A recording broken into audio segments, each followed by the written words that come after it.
What's up, everybody? JP here. Welcome back to another episode. This is episode number 4 of a double shot of horror.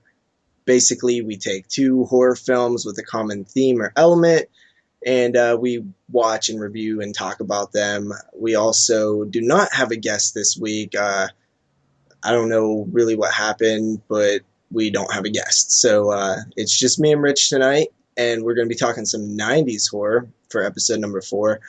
We are talking The Relic from 1997 and Ice Cream Man from 1995. So what's going on over on The Devil's Eyes and Rabbit and Red, Rich? Oh shit. This week was an interesting week. See, me and Mike, we always talk about like he's always trying to get Camp Out Nightmare off the ground and stuff. And Sorry, you sorry. know, and he's always like, I'm always telling him like, dude, the idea is good, but you have no budget. I'm like, so you got to work with what you have. And I told you I bought that GoPro, and dude, the fucking footage on that thing, like it in daylight up until it gets pitch black dark is beautiful. When it gets pitch black dark, it's bad. So I'm like, why don't you, go just total POV, from like the killer's perspective or something? Which no one copy this because Mike will fucking cry. He will freak out. But he's like, oh, I don't know. I want to do it this way. I'm like, well, you can even use the GoPro and, shoot it as, it doesn't have to be, from that perspective at all, from the killer's point of view or anything. I'm like, you can use that camera. I'm like, it's only $300. I'm like, that beats spending $3,000. So we did anyway. We have this long, stupid conversation about it, and I was like, look, I got a million fucking story ideas, short stories, single location. Which is funny that you were talking about that because I really like the single location also. Like make things take Yeah, I place love in it. one spot because then you don't got all these cutting around. Like you don't got traveling, exposition of why we're going here, why we're going there. It's one location. And I was like, I really want to make something, but I was like, right now I just don't have the time. I was like, but I do have the time to do a radio play. So I whipped together something real quick and I called it Creep Show Theater. Yeah, I listened to part of it. I had it's only 10 minutes long. Yeah, I listened to part of it. I was at You're work. like, I don't 5 minutes in. You're like, this is just running too no, no, long. I no. don't have 10 minutes. I was at work and I'll just click on things and then something will come up, so I'll go deal with that something and then I'll forget about things. But no, I mean was you the girl's voice too, right? Yeah, I did all the voices. I had to dig up all the sound effects. The fire burning, the water bubbling, the monster roaring, me talking, the girl talking, the car starting, the car driving on gravel. Yeah. Like, it really was a lot harder than I thought it would be, dude. Yeah, Because, I'd imagine. I actually wouldn't think that it would be easy. yeah, I was thinking, like, oh, dude, I was like, I'll just download some sound effects. I was like, I'll run some dialogue real quick. I was like, this will be easy. 7 hours later, I'm still sitting there and I'm like, I'm at the 10-minute mark. I'm like, I cannot do this anymore. I was like, we got to finish this up. So I wrap up the story and stuff. And when I had the story laid out, I was like, you know what? I was like, I should call this, Creep Show Theater. I was like, I should do an introduction just like, the Creeper Yeah, yeah. and an outro. And I was like, but do it sort of like, EC Comics, Tales from the Crypt, shit like that, Twilight Zone. Yep, And yep. so I did the creeper voice over the music, which that is the one thing that I was actually happy about with the way the creeper's voice came out. Yeah, yeah, it did sound pretty fresh. And so I threw that out there. So far, a couple people have enjoyed it. Do you plan on doing that again? I have another one done.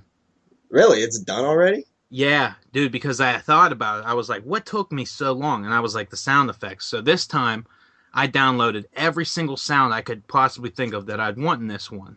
And I built the whole, the background, the ambient noises, all the sound effects. So everything's there.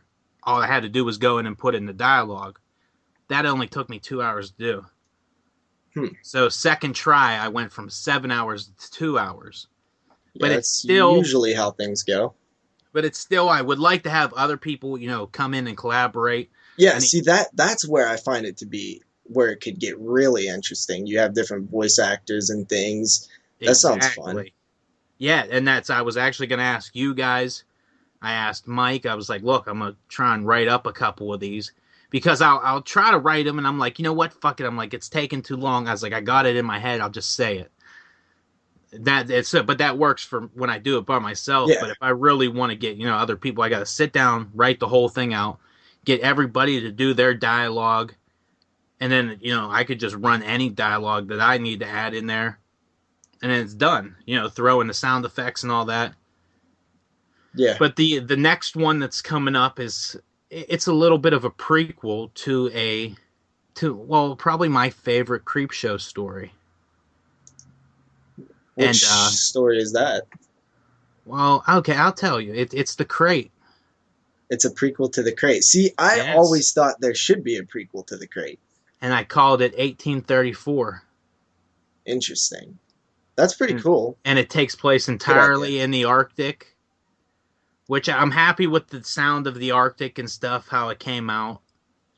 I think that's an interesting idea to, you know, take little stories that would never get a sequel or a prequel or anything like that and kind of explore the world a little bit more. I was thinking that the other day with I forget exactly what movie it was, or it might have been a TV episode or something, but I think that's very interesting. I bet you if you really sat down and thought about it, there's, you know, tons of stories that could use expanded upon, especially in that short story format. Exactly. And see, that's a format I'm really liking because I got this one down to about 11, 12 minutes. Oh, I actually remembered what it was really quick. It was Christine. We was talking about it a while ago. Stephen King made a joke that he was making a sequel to Christine, and I always thought that a prequel to Christine would be awesome because you see when he gets the car from that old guy and the guy tells him about his brother and the story with his brother. That story I would like to see. See, I would like to go back even farther, and why did it kill that guy at the you know, when it was being built, the factory at the factory? You know, what made it decide to kill people? So are we going back to where they're like harvesting the metal out of the earth? Like, maybe, or maybe we take it to, you know, an iron, where they're dumping the iron ore in to be, you know, smelted and everything at a foundry, and we get a guy who falls into the foundry, fucking total, you know, your body's gone. There's nothing there to bury. You're gone. You're in the metal. Yeah. And then he got turned into a car. He got turned into sheet metal and sent to a car. Yeah, that sounds about right. I mean, if I was piecing together the story just in like 5 minutes, like what happened before, it would probably be something like that. But the thing is, when you're doing these short stories, you know, all on the, you know, it's all audio, so you got to build the picture, you know, with the sound effects and everything. You can't have a story that's not dialogue heavy. For one, you have to fucking put so much dialogue into it, and, you know, keep it tight. You have to keep so much dialogue and tighten it up, because just like 3 seconds of nobody saying nothing, you're like, I have no idea what's going on. So you have to have noises, gunshots, fucking, you know, everything. You got to have all hell breaking loose. Yeah. Dialogue heavy is definitely important when you're doing stuff like that, radio serials and shit. And honestly, I think it's a lost art. Oh, it's definitely it's like buried now, I think. Like, I was loving Fangoria did these Dread Time stories. Yeah. With the people who do the Twilight Zone radio. Man, I was listening to these for fucking years. Malcolm McDowell is the host of it. Interesting. And, dude, they're fucking great. Like, I liked Mercy. There was this one, it was about a convenience store. Like, they reanimate dead bodies and use them as slave labor. Which, I mean, dude, the way it comes off, it's a good story. And, they stopped doing it back at the end of 2012, right before 2013. So I mean, I can understand like nobody's really into that, but dude, when you're driving or if you're working and you can't sit there and watch TV, like if you have a job where you're outside or you're moving around, these are perfect. It's something you can throw on and listen to, and you're getting a movie for your mind. Yeah, that is true. Yeah, I mean, I can I can definitely see it, having a re reinvigoration or whatever if done properly. I could see it catching on and maybe, being popular again. I see. That's something I would dig, dude. I would like to be the guy who brings back the radio play. If I could have one thing in life, I just want to be the guy that brings back the Yeah, radio play. yeah, I know. It's like, we're too caught up now in CGI and shit, and everything has to be this big budget movie with overinflated budgets of just. I'm like really getting like blockbustered out, honestly. Yeah, I actually don't really get into the blockbusters really anyway, so I'm But always I will admit, Transformers though was pretty awesome. But that's just because I like Transformers growing up. yeah. So I'm never gonna be like I don't like Transformers. Of course I like Transformers. What do you So think yeah, of that new Teenage Mutant Ninja Turtles? it's kind of funny. I'm digging the Michelangelo stuff, but the fact it's the Nickelodeon version though. So it's kind of like I don't know if they're gonna do the Shredder who's a alien and stuff.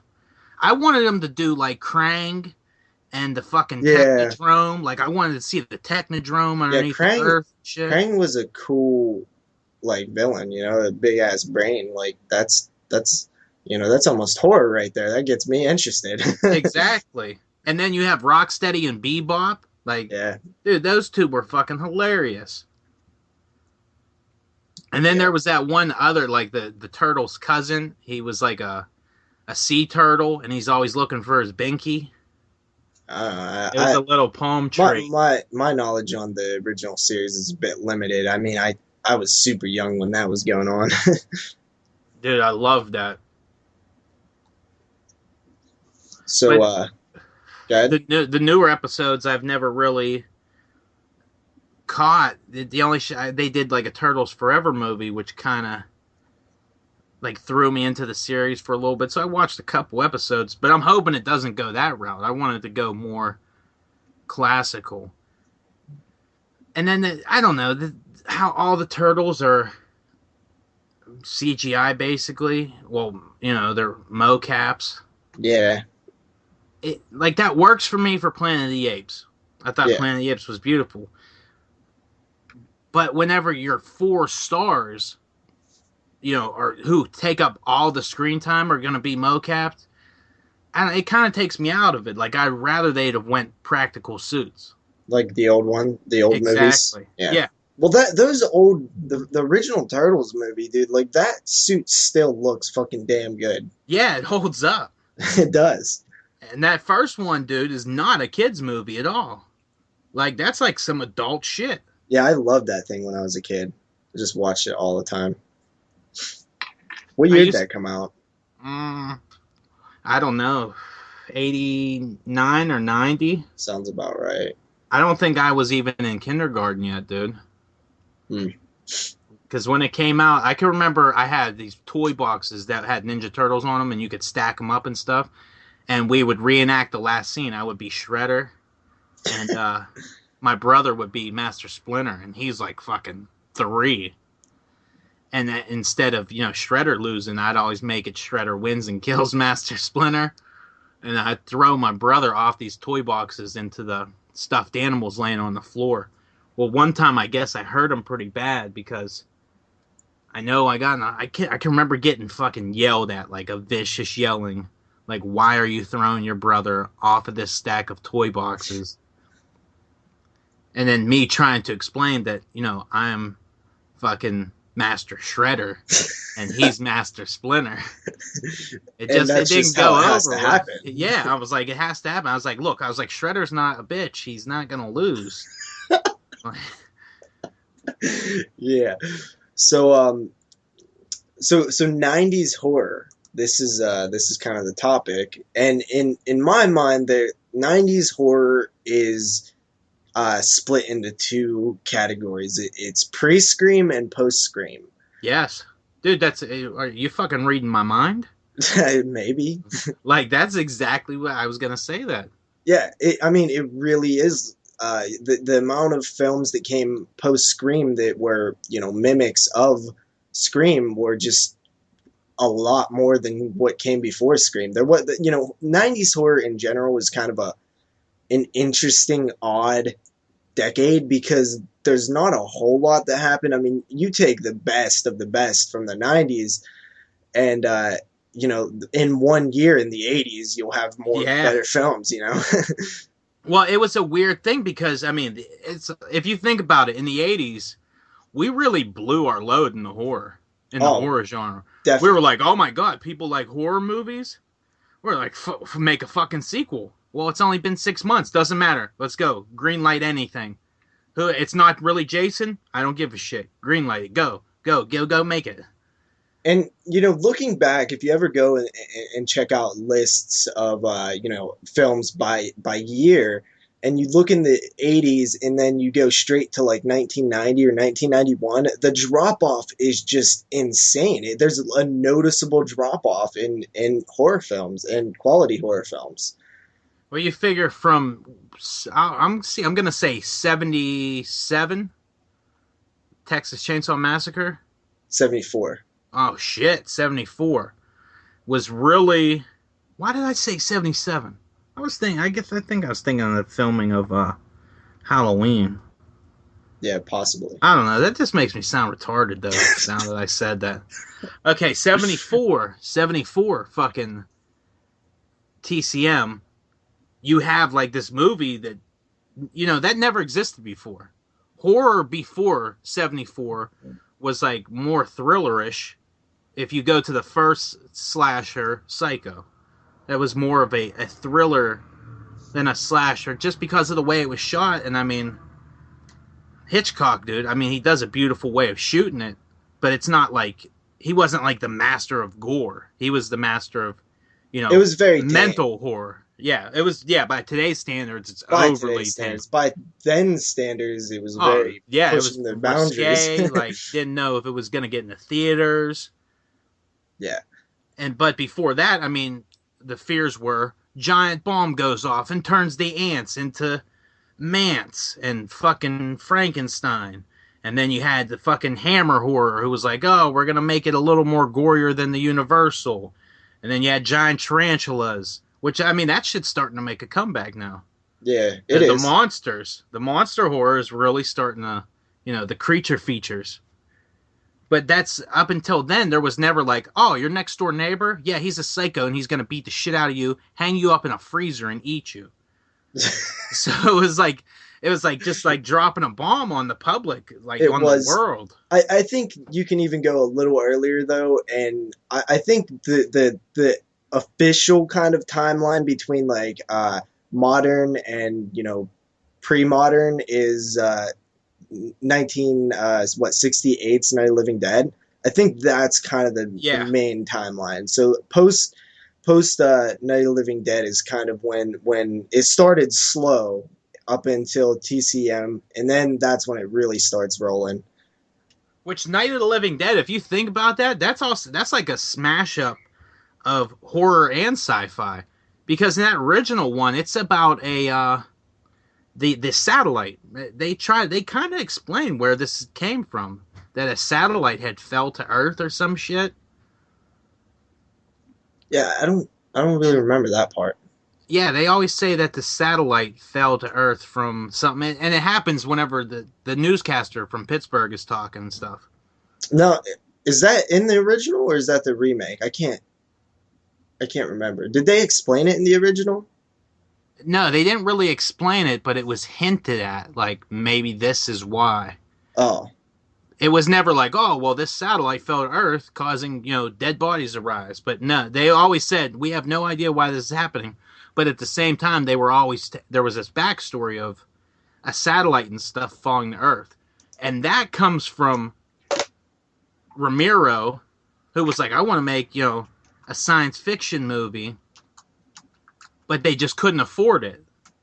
And actually, Russo was the guy. He was like, well, okay, you got these zombies. He's like, well, what if these zombies eat people? And George was like, well, that's a good fucking idea. It was a great idea. Yeah, so, I mean, I really feel bad for Russo that he doesn't get all that, the credit like George gets. Because if we didn't have Russo, we wouldn't have zombies that eat people. We wouldn't have Night of the Living Dead. We wouldn't have Return of the Living Dead. Because that was his property that he sold. Like, he Yeah. had all the rights to Return of the Living Dead. I'm sorry, I'm getting way off track.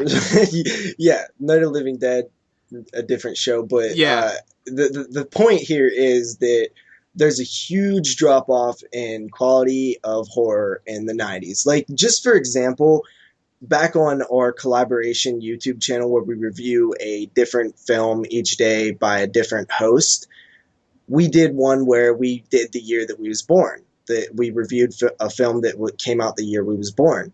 And I was born in 1991, so I hop on the internet and I look up films that came out in 1991, and here's just a few of them. The notable ones. Okay, you got 976 Evil 2, That wasn't Alligator bad. 2, Child's Play 3, Freddy's Dead, The Final Nightmare, Howling 4, Necromantic 2, The Omen 4, The People Under the Stairs, Popcorn, Puppet Master 2, Puppet Master 3, Scanners, and Silent Night, Deadly Night 5, Sometimes They Come Back. Those are the top films from 1991 in terms of horror. That is pretty sad. There are some good ones in there, like People Under the Stairs and, Popcorn, Puppet Master 2, Puppet Master 3, but I mean, god damn, dude, you're really reaching for stuff in 1991. It's kind of sad looking back and realizing just there was just nothing at all. You can pick any year out of the 80s and have 7 times as many good titles. Yes, if you see now that you brought that up, I'd never thought to do that. Like, what all exactly came out the year I was born? We have Return of the Living Dead, Reanimator, Fright Night, Day of the Dead, Nightmare on Elm Street 2, Oh my god. The Stuff, Silver Bullet, Life Force, Friday the 13th Part 5, The Howling 2, The Hills Have Eyes Part 2, Cat's Eye. I fucking love Cat's Eye. I love Cat's Eye too. That's an awesome anthology. Creature, Once Bitten. That's the Jim Carrey vampire. Yeah, I've never movie seen it, one. but I know of it. It's kind of funny. It's pretty good. Demons, which is the Dario Argento one. I still haven't seen that one though. That's yeah. Was it Argento? Yeah. Oh. Okay. Well, anything Argento else? presents. Did he present it, or I think he might have been involved in the production or the writing, but I think it's actually somebody else's film. I can't believe Day of the Dead came out the year I was born. Like, that's wild. That meant like the trilogy was wrapped up, long before like I was even born. Like I was born and then the trilogy was wrapped up. And that's like one of my favorite, Night, Yeah. Dawn, and Day right there. Like, that's fucking What year were you classic. born? 85? Yeah. So just to show you, 85 compared to 1991 is just light years ahead. It's really kind of, I don't know even how that's to not feel even about counting the direct to video stuff, which I know there had to been some really good ones. Oh, there's literally so many, Oh, stuff that we Ghoulies. haven't even seen.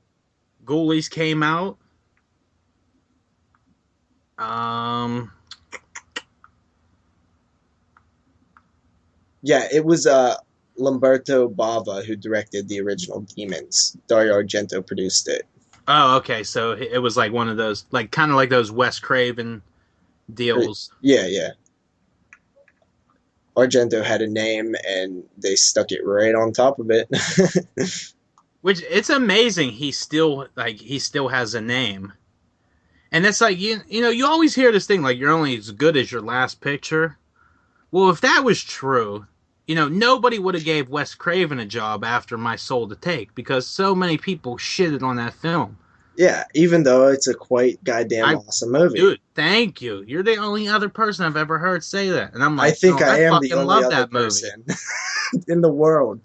Dude, because I get it. Like, I get that movie. Like, it's a smart fucking movie. Yeah, I actually am a huge fan of that one. I give it a lot of props, and I'm really one of the only people to defend it sometimes, I feel. And, you know, you can definitely see rub-offs of other films in there. It's definitely heavily, you know, sprinkled with, like, Freddy-isms, like the Killer. Yeah. You know, just a lot of other...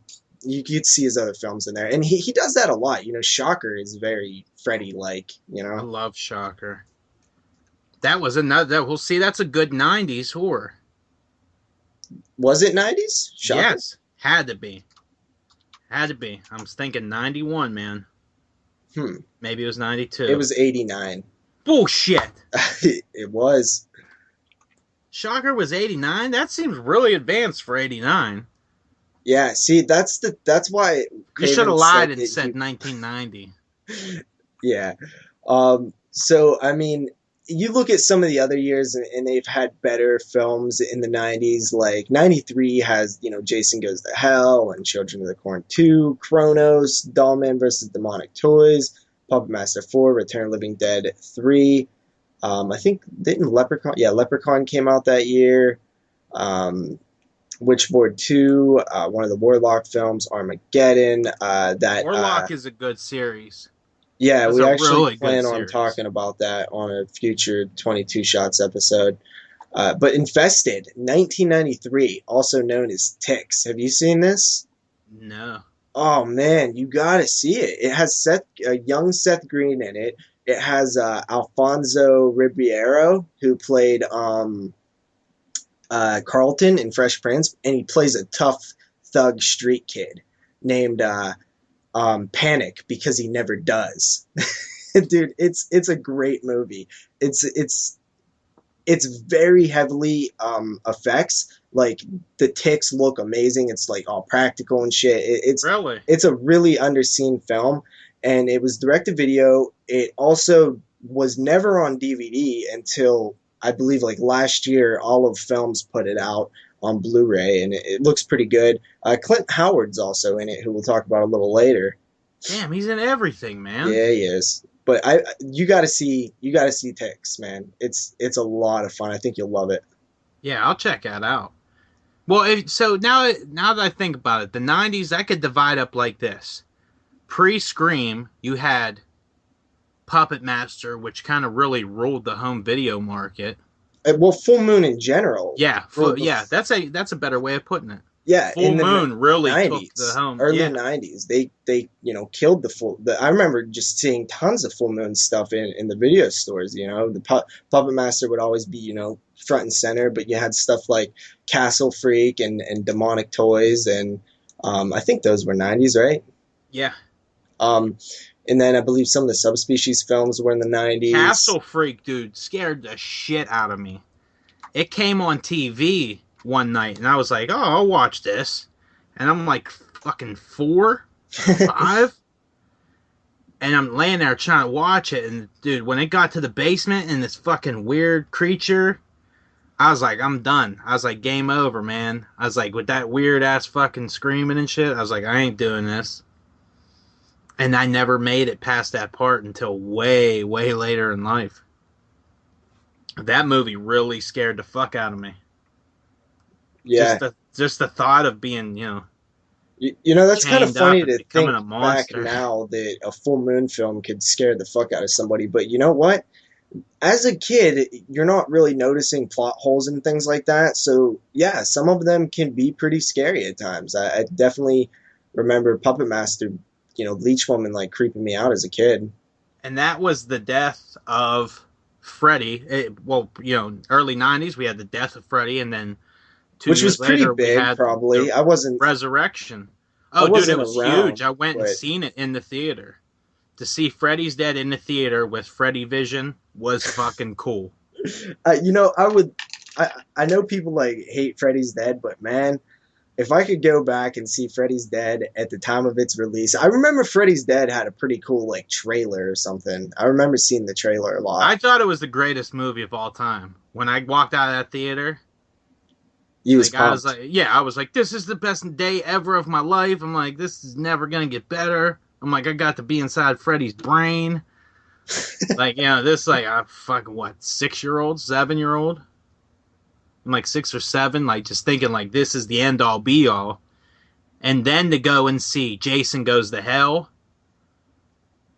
What year was that? That was 93. So that was 2 years later. You're seeing the death of both of these guys. Yeah, then Jason Goes to Hell. Like, honestly, I was like, oh, I kind of dig this movie. I was like, I get it. And then that ending, I was like, oh my God, Freddy's alive. I was like, he just pulled in Jason's mask. I was like, they're making a Freddy versus Jason.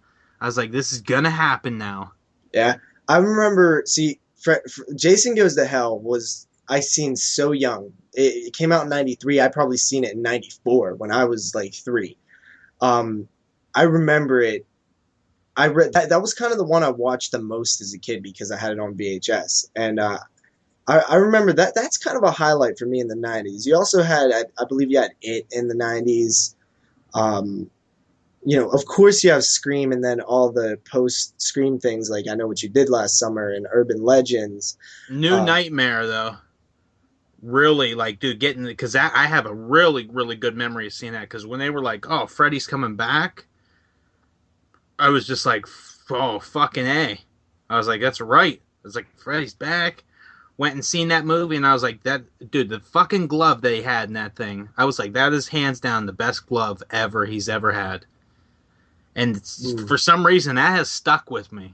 I still find that to be the most badass glove. With the fucking bones and shit and the thumb I gotta be honest, I like the original glove way better.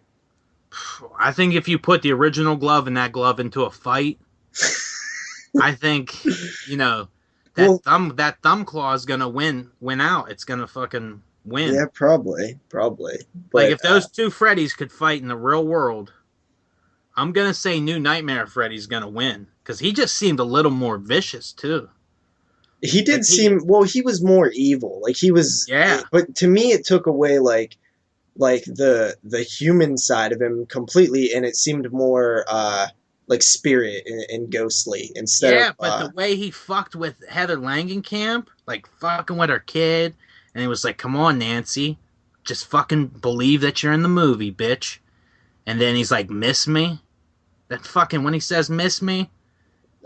That just nails it right there. When he fucking slices the thing, just like in the original, when he comes up through the bed sheet. Don't tell me this is not the best shot ever in a movie.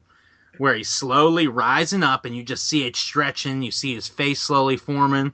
And then he fucking slices the bed sheet and he comes walking out like Nosferatu. Yeah, that is pretty cool.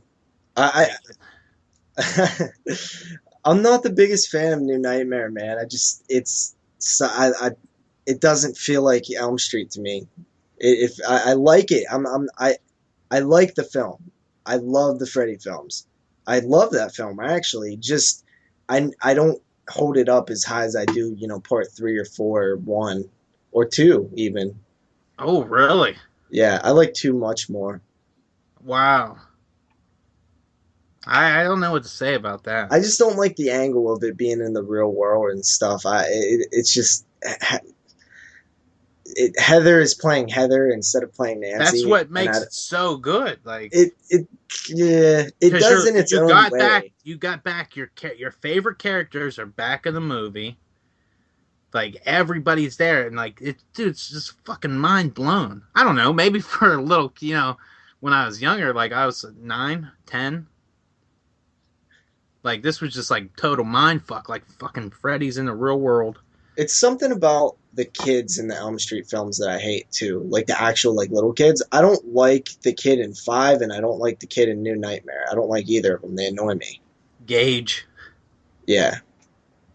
Dude, that kid was everywhere in the 90s. Me and Mike talked about that. Like that kid went from Full House Well, Pet Cemetery, Full House, uh, New Nightmare. Damn, he was in other fucking movies too. I can't remember. But that kid better have bank. He better have saved all that movie money. Yeah.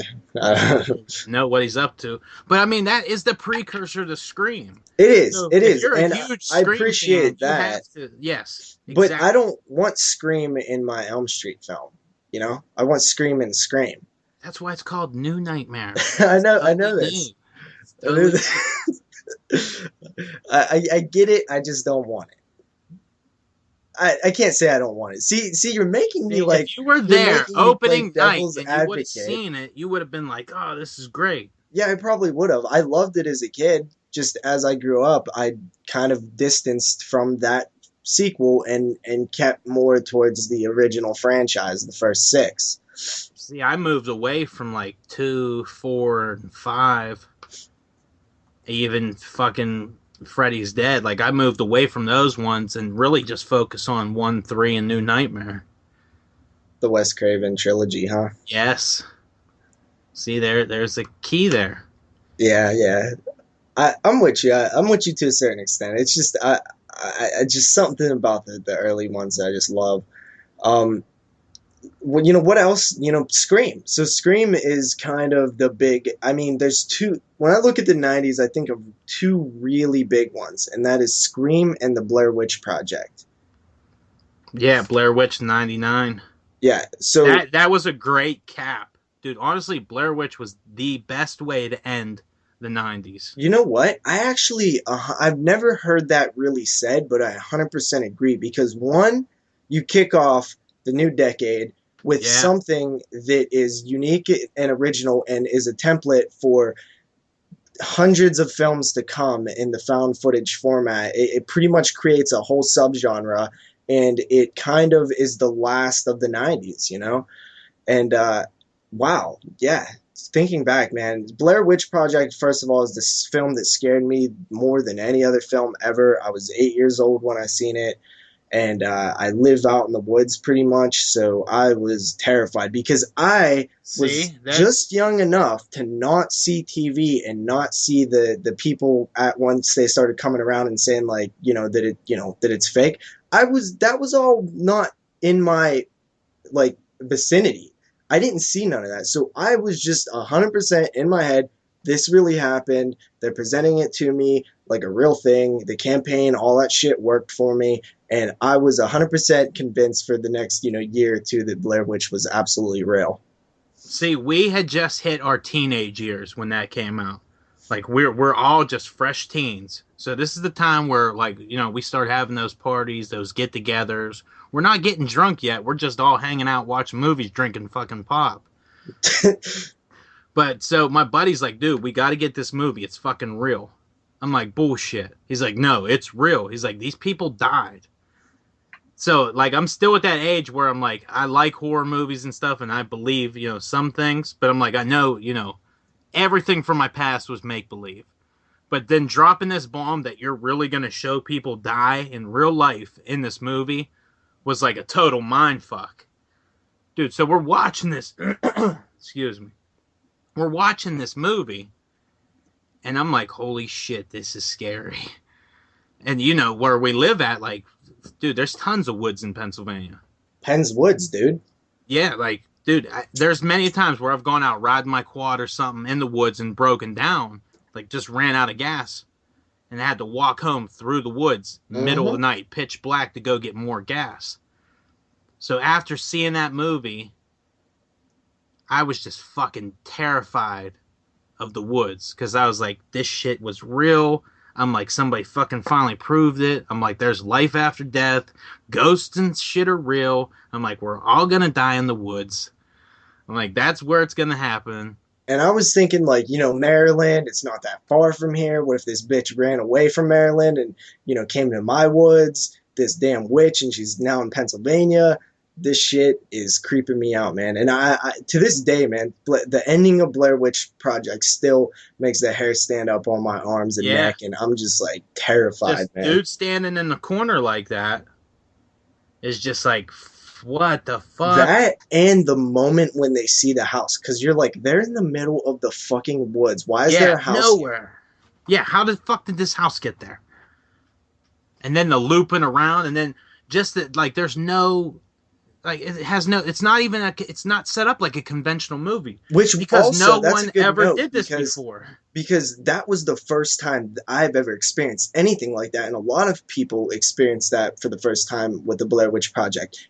It's not a conventional movie, and we've never seen that before. You know, I know that there have been other films that have done that that precede the Blair Witch Project, but you know, we didn't know about them until I mean, even Cannibal Holocaust doesn't come off that believable or scary because well, first we live in the United States. At the age of 12 and 13, how am I ever going to get to a different country to get eaten by a wild fucking tribe? yeah. Like, that's not going to happen to us. But heading out into the woods and a fucking ghost just deciding she's going to kidnap us, rape us, and murder us or some shit? Very possible. Yes, absolutely. So And it's just like a total fucking, like, this is going to happen. This could happen anywhere. and especially right outside my door. Yeah, that's what's more terrifying. I'm telling you, if anybody's seen the Blair Witch Project as a kid and didn't know that it wasn't real, you would have the same effect. I know the reason that I think there's the people that don't like it did not see it in the right way, how it was meant to be seen, or they If knew you've all the seen it shit, they seen all the hype. after they came out, because I didn't know that this was fake until the MTV Movie Awards, and they said, "Please welcome the cast of the Blair Witch Project." I Yeah, was like, "What?" if you've seen it before that, I really think that like 90% of people would have absolutely loved it. Yeah, yeah. If you've seen it before, then you were totally into it. Oh, dude, I'm being serious. Like for 6 months there, I thought I had been in the wrong for all these years. I was like, God's real. I was like, ghosts and demons are real. I was like, people can do magic. Like there And was a good witches six. are Yeah. bad. Witches are just so bad, and I don't want to live in the woods anymore. And I don't want to stay in this room where my room is facing the woods because I see fucking trees moving and I don't like it. Exactly. Like, but then MTV Movie Awards just fucking shattered that illusion. But then, but It's then like going nothing's back, real yeah, anymore. Nothing. I was like, the real isn't even real. What's going on? David Copperfield, I no longer love you. I have David Copperfield's autograph, dude. That's funny. Yeah, but totally, Blair Witch was, and this is something that the 90's did have. It had two movies that shook the world. And when I say movies that shook the world, I'm talking about things like Texas Chainsaw and Psycho and The Exorcist. Things that went beyond just being a movie and transcended that and became a pop culture phenomenon. Where I remember when Scream came out in Caller school. ID. Do you know And why we have yes, caller ID? that is Because of Scream. yeah, It that went is up 86% in sales because of that movie. yes, and also I remember being a kid, Scream, Scream just came out. Everybody was watching it, everybody was talking about it in school for the next 6 years. The most popular costume is Ghostface. Yeah. Literally every other kid had a Ghostface costume in It school. still might be it, dude. It might still rank up there in the top 10, dude. Because I see a lot of ghost faced. Yes. Trick or treat ghost faced. How would you pluralize that? Ghost faces. Faces. I see Yeah, ghost whatever. faces. Yeah, I see ghost faces everywhere during Halloween. And it's kind of sad because I'm like, you only see like maybe one Michael Myers the whole night. I don't see Freddy anymore, and it's like fucking Scream.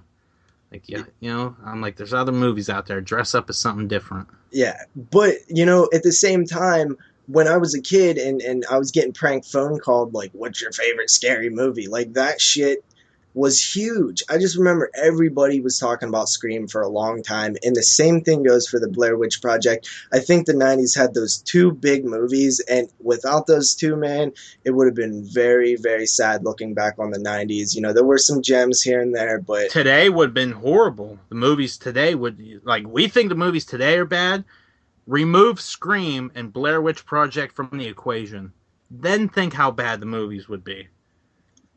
Yeah, I mean, I think that Scream was just brilliant. It really was. It's still one of my all-time favorites, and it's something that is just, it's been done after, but at the time it was just so unique. Like a movie, talking about other movies. It just didn't Yeah. happen that much. Now, every movie up until then was like, oh, there's no such thing as zombies in this world, or Like, we never watched There's a no horror horror movie. movies at all. Yeah, like, yeah, how is there no horror movies? How do you not know to run when the lights go out?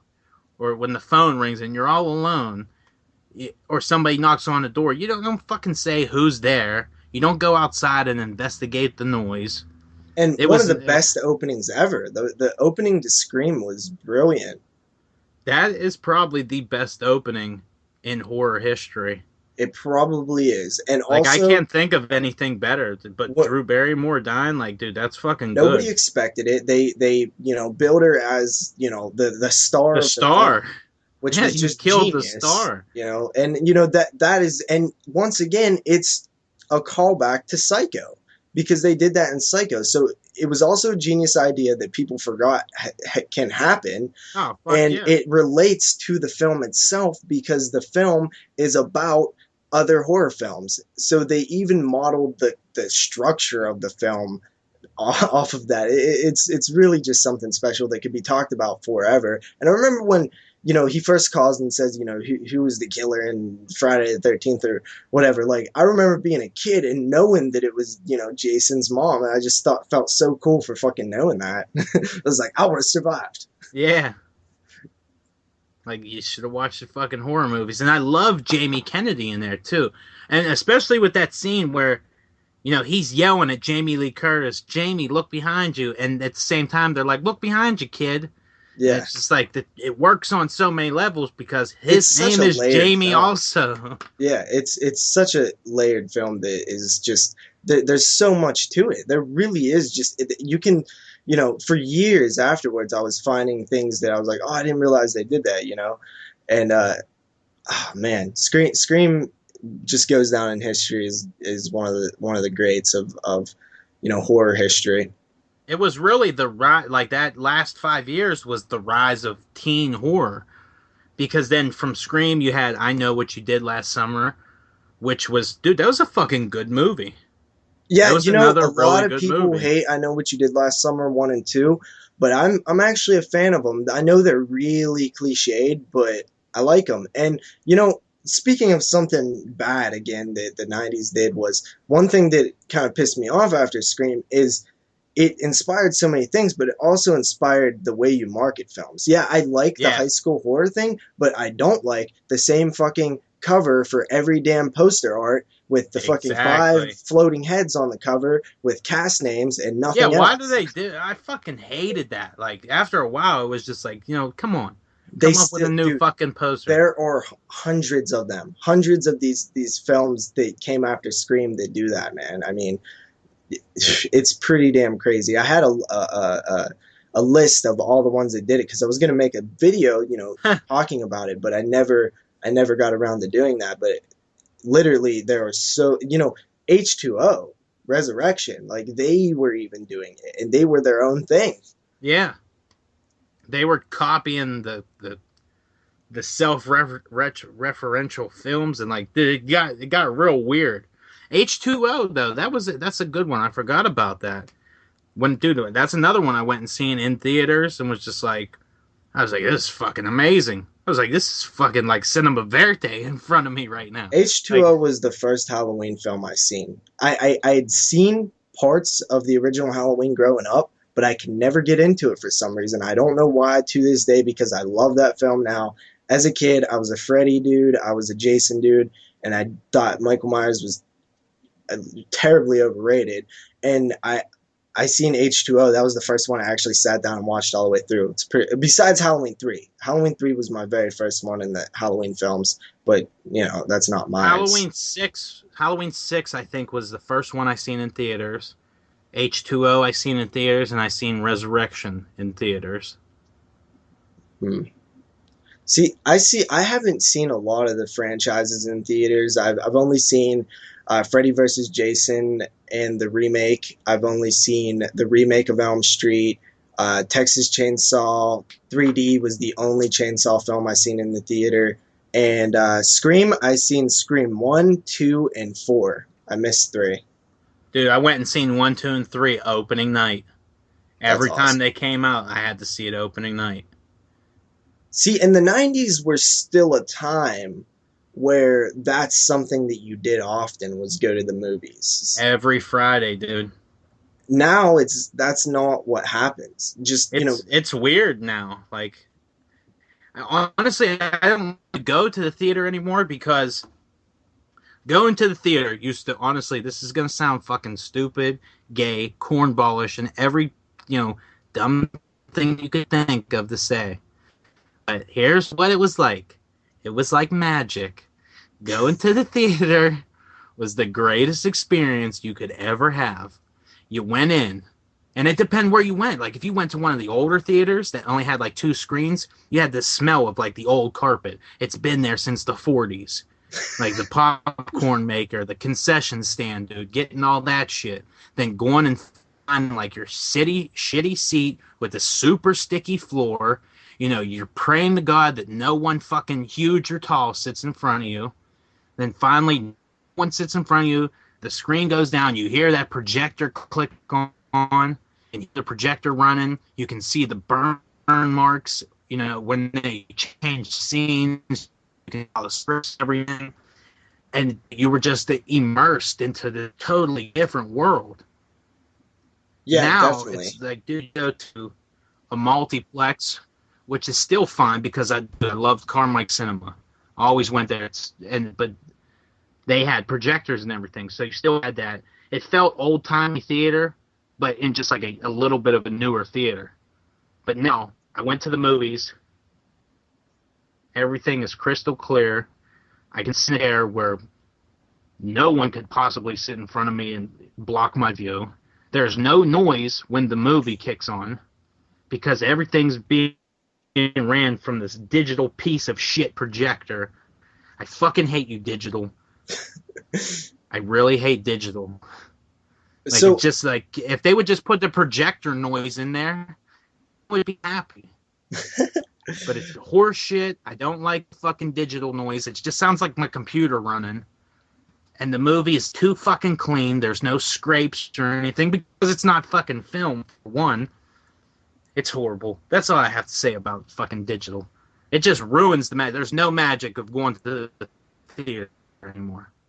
yeah, and I think the 90's also was the final nail in the coffin of video stores. I mean, it was kind of a lot of people forget. They always say the video boom of the 80's and stuff, but the 90's were very strong with video stores also. I spent Huge. many an hour staring Fucking at A. video covers in the video stores in the 90's, all the way up until the end of the 90's pretty much. I was still going in, 2002, I would say, and renting VHS at a video store because they were like fucking 25 cents a piece to rent. I would rent all the old Yeah. horror titles Holy and shit, you stuff. remember that?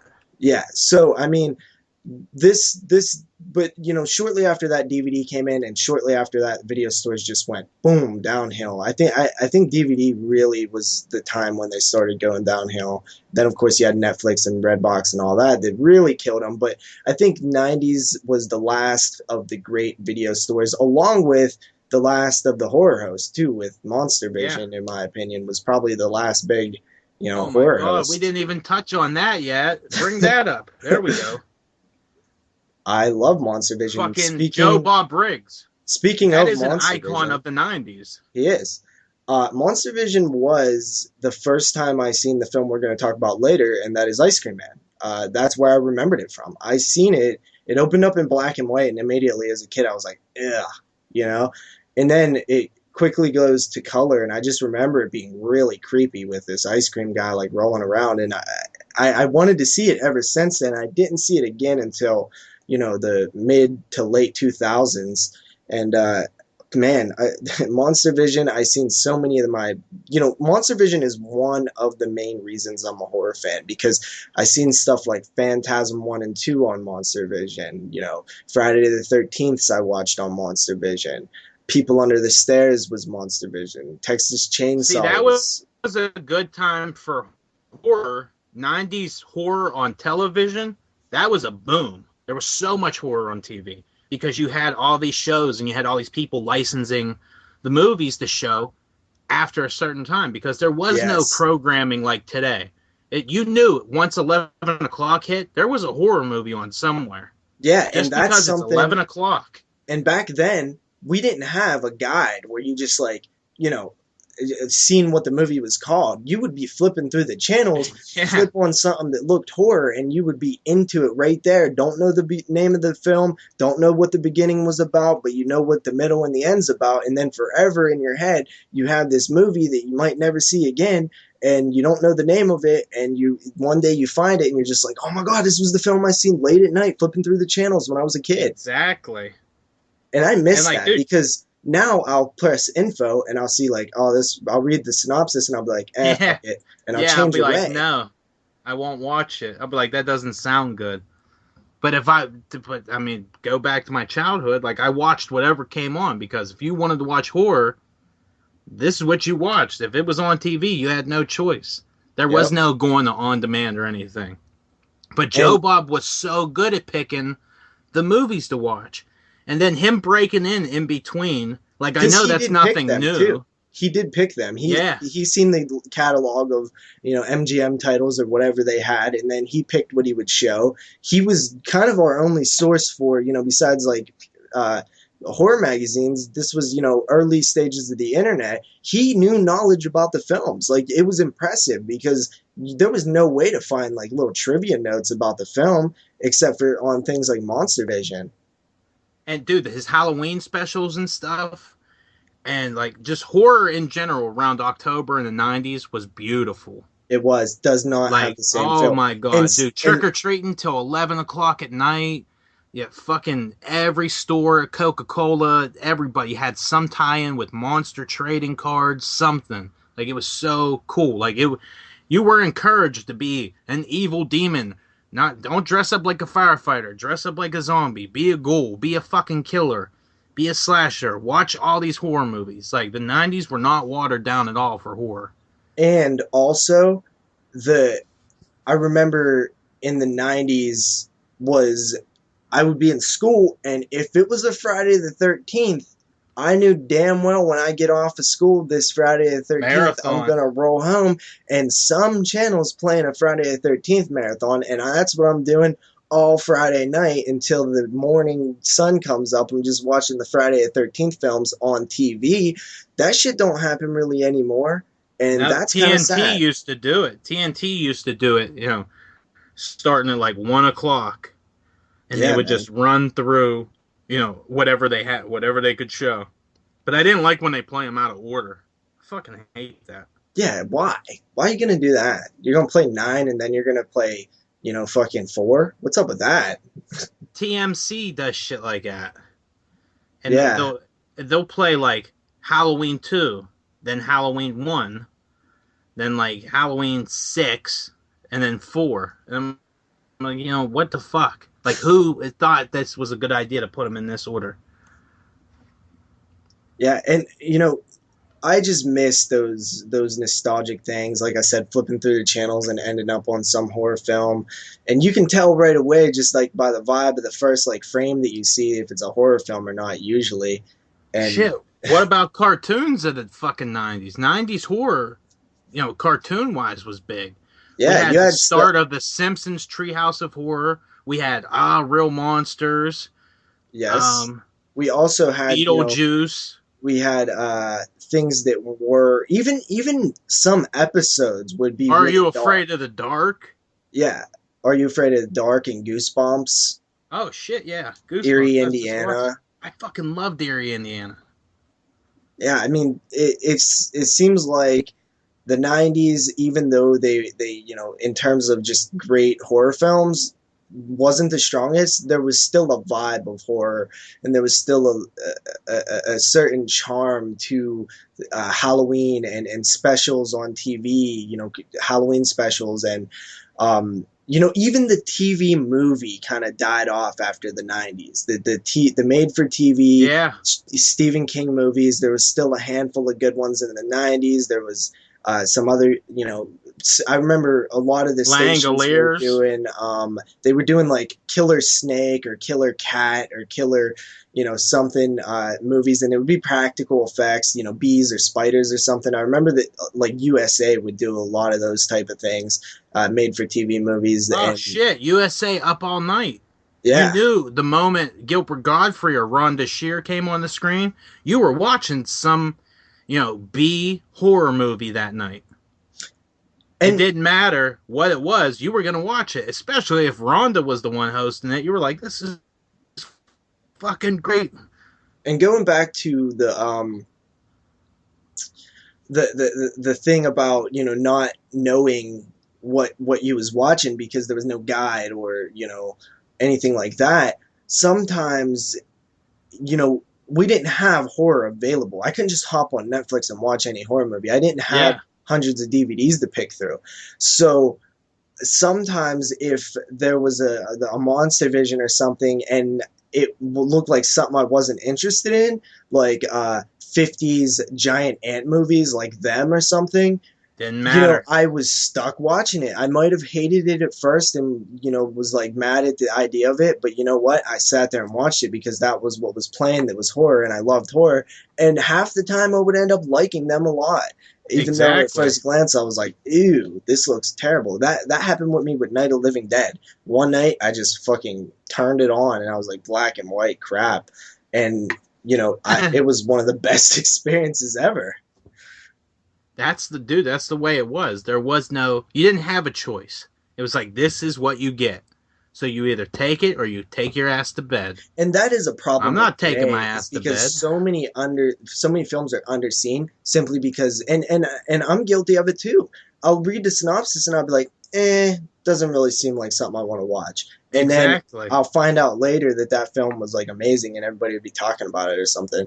And it just, sometimes too much is a problem. Just too much information, too much reviews out before the film comes out. You hop on IMDb, you see a star rating right away. You read 1,000 reviews before you even play the movie. Sometimes if you just search the movie, there's like just reviews everywhere and stuff, and it really kind of sucks because those days of looking at covers and basing it off of that or flipping through the channels are just Fucking completely over. beautiful cover art in the 90s too. For Yeah, VHS tapes, dude, some of the best covers I've ever seen came out of the 90s. and some of the worst because the post Scream era were really Well, bad. yeah, after that, after Scream, they were all, imitators. But before Scream, you would have like the fucking craziest, like looking like Frankenstein battling Dracula. You'd be like, this movie has to be awesome. And then you get it, and it's like, what is this? The fuck am I watching? This was not on the cover. Or like, I always like the covers that like look so cool, but yet they had nothing to do with the movie that you were Yeah, watching. that happened quite a lot. But it worked because they got me to rent their movie. Yeah, and I ain't mad at you for it either. Yeah, honestly, I would like to go back to that. Yeah, trick me, man. Trick me. At least you put the effort in. Netflix should do away with the descriptions and just put fucking cool art up for the Yeah, movie. people would fucking And be that way you pissed, have but to it would base. be pretty awesome. Or you should have an option to do that. Oh, fuck yeah. Because then I would watch more stuff because I sit there and I read it and I'm like, no, no, no, Next thing you know, an hour no. has passed. Yeah. Oh my god, dude, sitting there reading shit on Netflix takes up more time than watching the movie. Yep.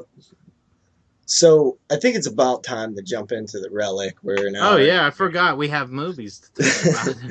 Yeah, so the Relic came out in the year 1997. So this is post Scream, but it doesn't have a whole lot of Scream influence on this one. It follows a homicide detective and an anthropologist as they try to destroy a South American lizard-like god who's on who's on a people eating rampage in a Chicago museum. This is another movie I went and seen in the theaters. Because that was the thing. Me and my dad every Friday night. Well, me, my dad, and my brother. Every Friday we would go to Carmike Cinema at Century 3 and watch a movie. And this happened to be one of the ones we went and seen. And And you know I how many remember weeks I liking have to it. wait now for there to even be a horror film in the theater? Yeah, This that's so fucking weird too. Like not having like a thriller or a horror, like something in the horror genre at the theater once a week is kind of weird. Yeah, I don't like it. We need a time machine. Yep, we do. So this film follows the homicide detective. This one kind of, to me, I don't know if it was the print that I had because I do have it on a double-sided disc with Pet Sematary too. It was, I bought it at Walmart for like $5 or something. It was a double feature. It's very Little dark. It's fuzzy and dark. dark. It's very dark. It's hard to see what's going on sometimes. That's just it's the DVD, man. Is it? Yep. Okay. Damn. Newer prints are a lot better. Yeah, But I have the DVD of that one. Yeah, see, sometimes you get the DVD and you want to blame the film, but sometimes it is just the DVD. It's the transfer. It's the way they would transfer stuff. When DVDs like really, got that boom and they were like transfer everything to disc. They didn't care how they did it. They just, got it on a disc. And I fucking hated those double-sided discs. Yeah, I still do, but that was the only way to grab Pet Sematary 2 at the time, which I really like. That is a good movie. Anyway, back to Relic. So what did you think of this one though? Like overall? Overall, dude, I like it because see, this coming towards the tail end of the 90s, we had a good handful of creature movies. And this one I always get confused with Mimic because I can remember Mimic coming out. And they came out the same year, I believe. Yeah, and I always get them confused, but this one was fucking good. Which Mimic was good too if you were there at the time, it was a lot better than, if you're just discovering the movie now. If you had originally seen these when they came out, these were awesome because Stan Winston, this was like the movie that started the blending of, practical monsters. Well, not really because you had Jurassic Park. But I mean in the horror, if you count Jurassic Park, I'm off topic again. Regardless, you had Stan Winston doing the practical creature effects and the practical kills. There's only like maybe a handful of shots in this movie that are CGI. But the monster in the practical form is fucking cool as shit, dude. Like, it's so fucking boss. And then seeing the decapitated dead bodies and stuff. And then you have Tom Sizemore, who was like one of the greatest fucking actors of all time. Until, he got so strung out that he blew all of his money on drugs. But before he did that, dude, like, this dude killed it in movies. Like, he was a go-to actor. So him there gave the movie, like, some validity. I think Tom Sizemore is probably one of the better qualities of the film. Now, this is my second time watching it. The first time I watched it, I thought it was pretty solid. I didn't like it as much on rewatch. I felt like it was very run of the mill. It kind of played by all the typical creature feature tropes, Yes. including what the creature was, the little twist at the end with like oh my god, he's part human. Yeah. You see that coming a mile away. You see, fuck yeah. the researching, and I actually really disliked the setting this time. I didn't really like the museum setting, and I remember liking that the first time, but I just felt like I don't know, like the under the museum, like it felt a little like, yeah, you're really pushing it here. And, just the layout where people could be, like, it was way too, I don't know, they didn't really, do a good job of, showing distance. So That's it true. just feels like everybody's like how did these people get past here, and why didn't they see this, and that and this, and I don't know. It's okay. I didn't love it this time though, to be honest. See, for me, I don't know if I could say I love it, but I really, really like it a lot. And it comes down to the practical effects once again, which are, I mean, those stand out, dude. Those dead bodies are fucking good. When they're Yeah, doing the autopsy on the guard and his head's just ripped off and they're looking around in his brain and shit, like, that is really believable. yeah, that scene was pretty cool. The hypothalamus and shit. Yeah. um, And the girl, the lady who runs the museum, the short lady with the bowl cut hair, she was yeah, in tons of fucking movies. yeah, Like yeah. I always liked her, like because she was always like this weird little midget lady, and I don't know, she just like seemed odd, but like a good, unique odd. So I've always liked her in movies too. This one feels like very of the time with the portrayal of the detective, the homicide detective, like who's, you know, he has his little tropes like his bullet that didn't go off and stuff. I Yeah, like that. I like the character. It added a bit of character, story and stuff to him. Um, it made him seem more than just your typical, you know, type of detective that you normally see in these films. But it still didn't venture much away from the just regular detective who's like the good guy and cares about people's lives more than his yeah. job and shit. There was some cool moments. It kind of I was feeling like I don't know why, but I was feeling like Species for some reason. It's getting like a Species It vibe. does give off a Species vibe, and that's because well the monster, the laboratory equipment. Because you figure after '95, we had the pickup of the internet. We had computers almost everywhere. Like it wasn't an uncommon thing to like see all this technology, people talking about the internet, people talking about you know just hitting keyboards and shit. Like every movie had somebody at computers, like they're doing all this fucking cool sciencey shit.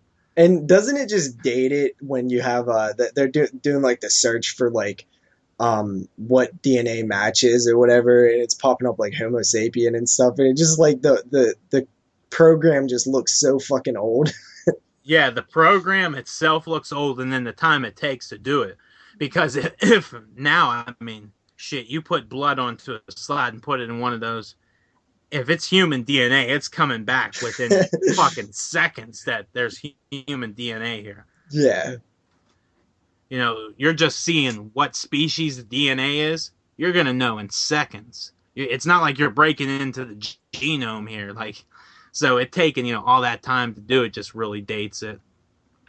Yeah, it's very, you know, typical in its setup. You have some weird thing brought back from some South American, place, Brazil, I think it was. It gets brought to the United States. It gets set loose. People get stuck somewhere. They get separated, picked off. Very, very, of the type of film it is. It follows all those things. It's pretty fun. Yeah, it follows the It's fun formula. seeing the creature and stuff. I love creature features. I didn't feel like this one had any damn personality at all. And considering it was supposed to be part human, I think they should have went and made it a little bit more have some sort of something that didn't make it so standard. The only time the humanity comes out in the monster is like coming towards the end, where she's like, "I know you," and Yeah, which is he also looks cool. at her, and he's like, "Yeah, I know you know me. Like I'm now this monster god," and he licks her because he's just kind of saying like, "Yeah, I know you know, and I know who you are. I may or may not eat you. I don't know." Yeah. Yeah, I don't have much more to say about it. And I mean, overall rating, I say I'm stuck between a 6.5 and a 7. I'm gonna go 7 because of size more, dude. I like him. He Yeah, he's cool. deserves a 7, so I Plus a give it a good 7 cop. out of 10. Yeah, I give it a 6 out of 10. I'm a bit lower. I think maybe if my, print transfer wasn't so dark, maybe I would have liked it a bit more. But like I said, man, it was hard to see the creature at times because it was just really, really dark. Yeah, that and well, I mean that's also the setting too. But I mean, if your print was a little bit better, you would have seen the the detail of those creature shots, and dude, they're fucking beautiful. So going on the practical effects, I mean the practical effects alone are like a 9 in this movie, but the movie as a whole, 7 for the practical effects and Tom Sizemore. Alrighty. So now we're moving on to Ice Cream Man, and you didn't have a chance to check this one out. No, not really. And I swear, dude, I swear I seen it. Because when it came out, there's no way I caught a trailer. It's not like I would have caught a trailer online. So I had to have seen it because I remember the fucking head on the ice cream cone. I know it happened, and we just proved like, that it happened because I just watched the trailer for it. That scene is really cheesy. Like that's the cheesiest scene in the whole movie. But for some reason that sticks out in my brain. Like I know I seen it. Well, I guess that's why it was in the film, you know? Yeah, it worked. I mean, it left an impression. Yeah, so this film follows an ice cream man. So his name's Gregory. We find out that he's been released from some sort of insanitarium or a sanatorium. What's it called? A sanatorium? Something. Sanatorium. Yeah, and it was called Wishing Well Sanatorium. And basically, he has a job. Sanitarium. Wait, sanatorium where you go when you're dying, and sanitarium is for mental patients. He was in a mental institution. We'll so sanitarium. All he wants to do is make children happy. So Gregory reopens the old ice cream factory that he seen as a kid. And basically, all these unappreciative brats are reprocessed into the flavor of the day. So that's the IMDb description. Basically, we have Clint Howard playing Gregory. Now, there's an early scene shot in black and white with a little kid seeing a drive-by shooting occur that just blasts on the ice cream man. Later on, we find out that ice cream man had some sort of ties with like a drug cartel or something. So, that happened. But it traumatized little Gregory, who grows up into Clint Howard. And we follow a group of kids. And that's what's really, really cool about this film. Because when you actually stop and think about how many films there are that completely center around kids in horror movies, you would be surprised at the lack of them, because you think as a kid that that's something that would be scary. You're following kids, but there's not a whole lot of them that really center around the kids. You got stuff like The Gate, and what was that one anthology, The Willies? But I mean, I can't think of a whole lot of them. Can you think of any of them? It, Goonies, The Hole, It, Monster Squad. Yeah, those are kind of the main ones. But there's not a whole lot of them. Troll 2. Troll 2, basically Troll and Troll 2 are basically from the kids' point of view. Especially Play. Part 2, because Child's Play, Andy. Yeah, but there's not. You would think there would be more of them. You would think it'd be like 50% or something, since it's such a if you want to scare a kid, that you set it with the kids. Yeah. So yeah, I mean, this one follows the kids completely, as they basically are buying ice cream from this creepy ass ice cream man. Like, he's just Clint Howard does an amazing job at being really creepy and dark, and kind of insane. So the ice cream man is pretty much killing people. He's making them into ice cream. There's not a huge reference to cannibalism, but except for one scene where a detective comes up to the ice cream truck and asks for the special or whatever, and Clint Howard gives him Rocky Road and cuts an eyeball, like it cuts a little like scoop out of an eyeball and sticks it in an ice cream cone, which is really kind of gross and is, ice cream truck got like mice like in it and cockroaches and just nasty shit, blood and like foots and stuff, just all in the ice cream truck. This one does have kind of a weird, dark comedic tone to it. Um, It seems like it should have been an '80s movie. it Like does, but it it feels like it actually should have came out in the '88. it does, but it actually has a very 90s quality to it. It definitely feels very 90s. The haircuts are all really 90s, and the love of the ice cream man, which is just frankly like completely gone in today's time, was portrayed very accurately. How the kids responded to the ice cream man and things. Um, how they have their little club. They have like a little Rocketeers club and stuff. It's really a good movie. I really think it is.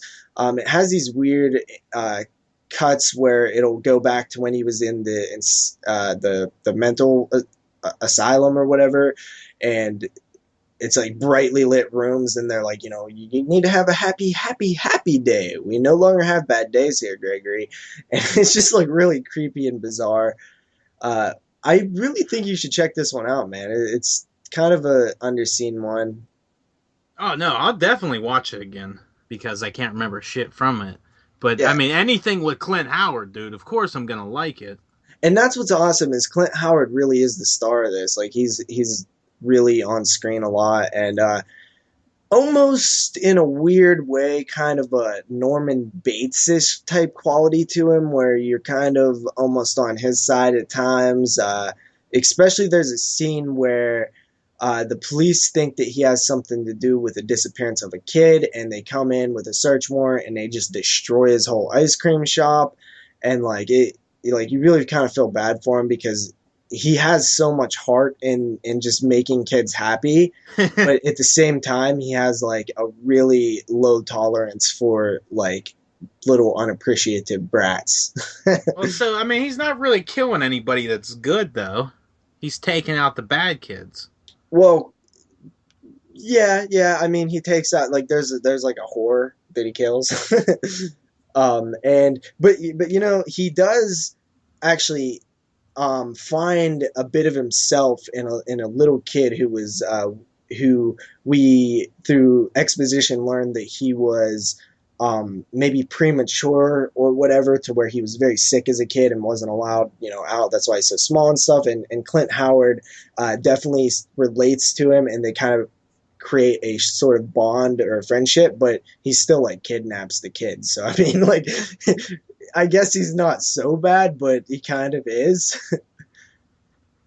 He's just accidentally evil. Yeah, he doesn't understand. And he had like fucking shock therapy and like lobotomies and shit or whatever. So I mean, you can't blame him too much. The mental hospital kind of fucked him up. And you also, who else is in this film? Olivia Hussey, and she plays a weird, like somebody totally that you wouldn't expect. She kind of plays not Norman, Gregory's guardian and nurse, and she is like this. She's set up like kind of a little older lady, but she's clearly not. Uh-huh. And she's really weird, but it's a very cool role for her. Well, the casting in this is pretty decent too, because you have the scientist from Teenage Mutant Ninja Turtles too, who's also in it. Yeah, I really wish you kind of would have seen this one because I think it would have been cool to talk about. Maybe you should do some homework and check it out for next week. I will. Give us your thoughts because I actually really like this one. And like I said, I seen it for the first time on Monster Vision as a kid, and it genuinely creeped me out. I found it to be just I mean, looking back on it now, it's a bit silly at times. And there's a scene where they go to the sanatorium or whatever, and all the patients are let loose, and that still is kind of creepy, but it's very bizarre, and you're not sure what the hell's going on, and it just feels like it comes out of nowhere in the film. But for the most part, I think that it's pretty effective. Like I said, looking back on it, some of the stuff comes off silly, but at the time, being a kid watching it on Monster Vision, man, very, very creepy. I recommend showing it to your kids. Now, have you watched the Masters of Horror? I scream, you scream, we all scream for ice cream. No, I haven't. that is really well done, dude. Like, that's a good, scary ice cream man story, but it's more like a ghost story. It's a bunch of kids who mess around with the retarded ice cream man. Like, he's retarded. The only job he ever had is being an ice cream man, and these kids always fuck with him and steal his ice cream and stuff. And they end up, getting him killed. And so he comes back, whenever these guys have their own kids, and he gives the kids ice cream bars that are in the shape of their parents, and when the kids eat them, it turns their real parent into just a puddle of goo, to like melted ice cream.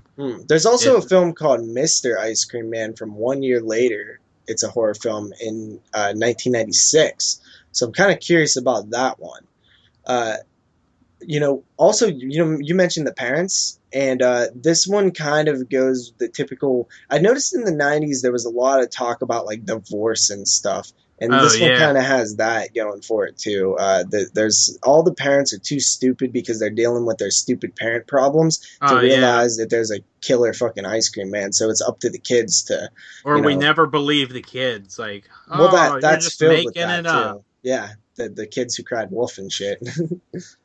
Yeah, that always pissed me off in movies. It's like, really? It's like, not now, Tommy. Mommy's on the phone with Dad talking about alimony. Well, there's actually a scene where the kid sees the ice cream man like knock out another kid and stick him in his truck, and he runs home and he walks in the house and his parents are fighting, and he's like, they're fighting because one of the father's cheating on the wife, and she's like starting to like realize it, and they're fighting, and he's like, no, I seen something crazy, and they're like, not now, Tommy, go to your room.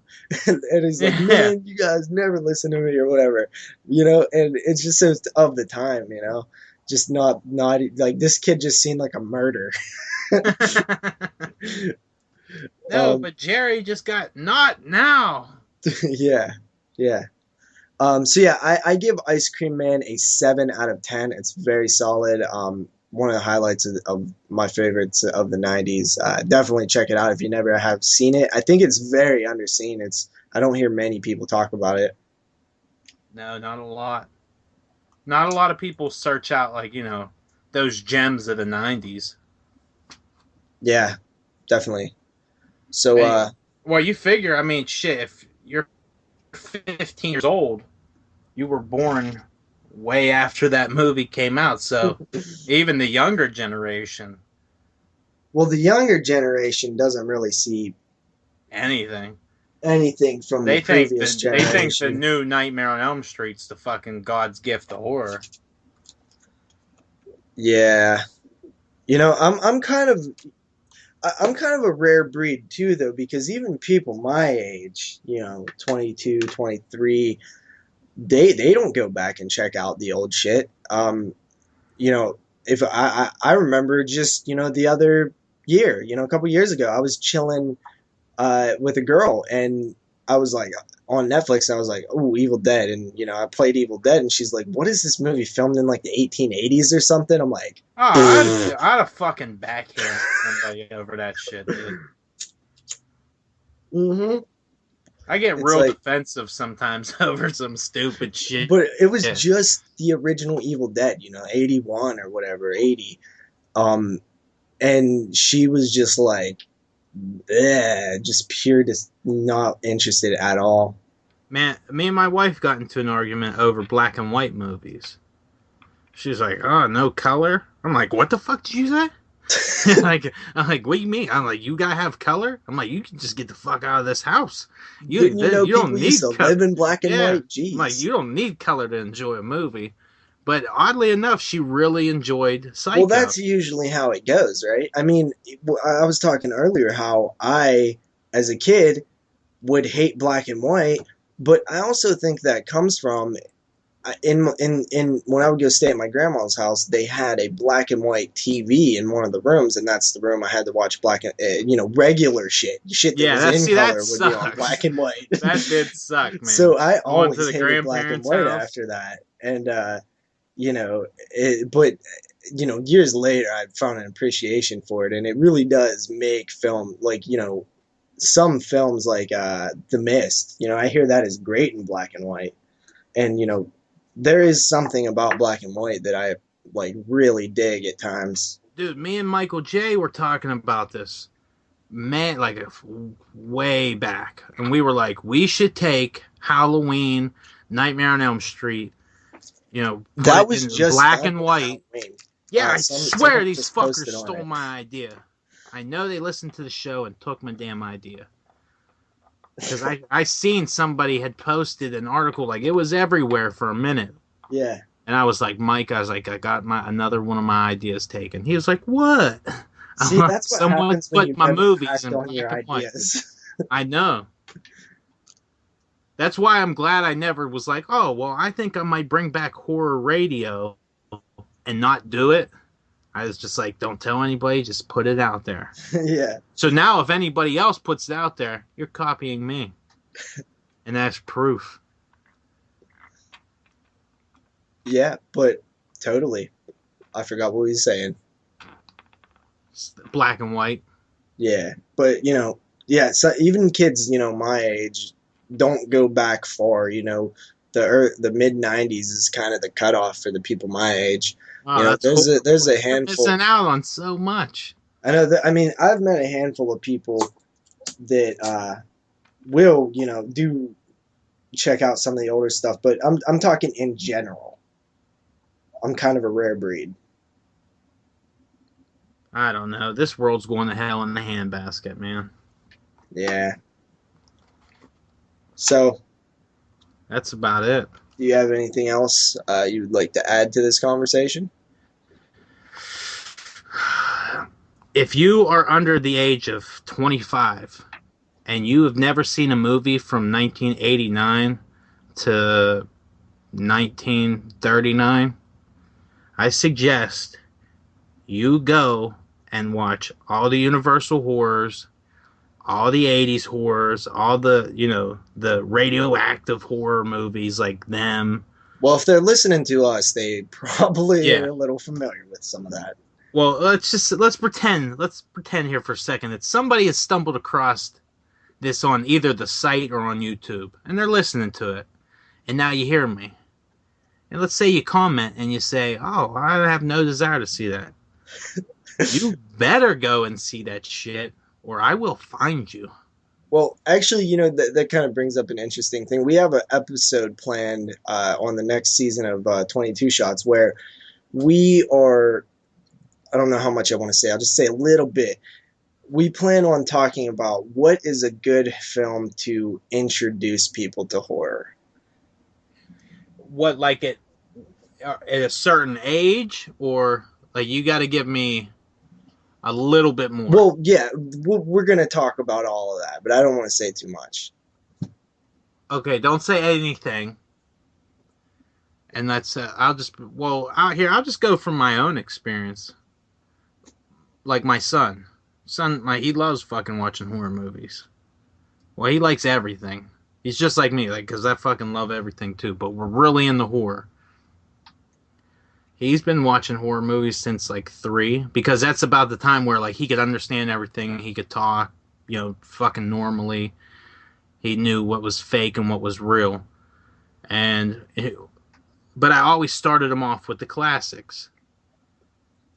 And I can't remember what the first one I showed him, but I eased him in with the original Halloweens, Puppet Master and shit like that. And then we were Nightmare on Elm Street, Texas Chainsaw Massacre.